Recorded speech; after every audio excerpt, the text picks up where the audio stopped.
This black artwork looks like a mirror by Byron Keith Thomas, an African-American teacher at the California College of Arts in San Francisco and Oakland. His work was part of a major exhibit at the Oakland Museum of California entitled Ritual and Remembrance.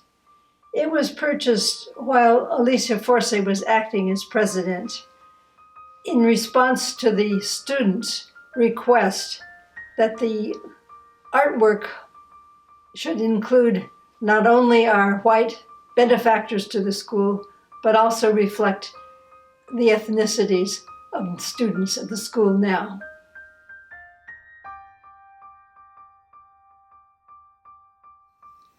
The pulpit we use for chapel was made in 1996 to honor Ron Cook, a much-loved professor of preaching in Unitarian Universalist history at Starr King School, on his retirement.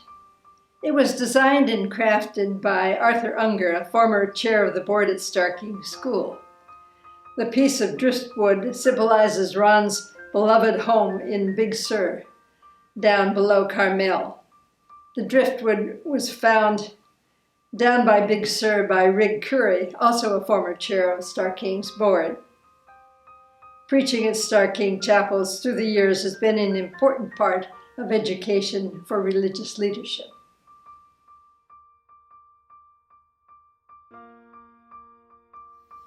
This is my favorite story about Starr King School and art. It was told to me by 1962 graduate Reverend Glenn Turner some years later when he was given an honorary degree by Starr King. He said, sometime in January of 1957, the Deputy Premier Bikoyan of Russia paid a visit to San Francisco. Several of the students decided to greet him at the airport and went carrying a sign, "Welcome, Deputy Premier Bikoyan." There were some angry Hungarian exiles at the airport as well, and they took out their frustration at the brutal Russian repression of Hungary in 1956 by scuffling with the Starr King students. The Starr King students were not unsympathetic with the attackers. The event made national news. It had the potential of stirring up bad publicity for the school. It also affected the attitude of donors and potential donors. Both Bartlett and the chair of the board at Starr King, then Francis Hutchins, received calls and letters. Hutchins was alarmed and called Joe for a meeting with him at the school. He came in steaming. That semester, one of the Starr King courses in art being taught by the noted American artist Richard Diebenkorn.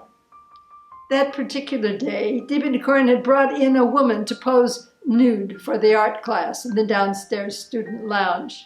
Hutchins entered by the door into the student lounge. Consternation was added to alarm by the time he reached Bartlett's office. As ever, Joe Bartlett could not repress a bemused smile when he told later of Hutchins' visit.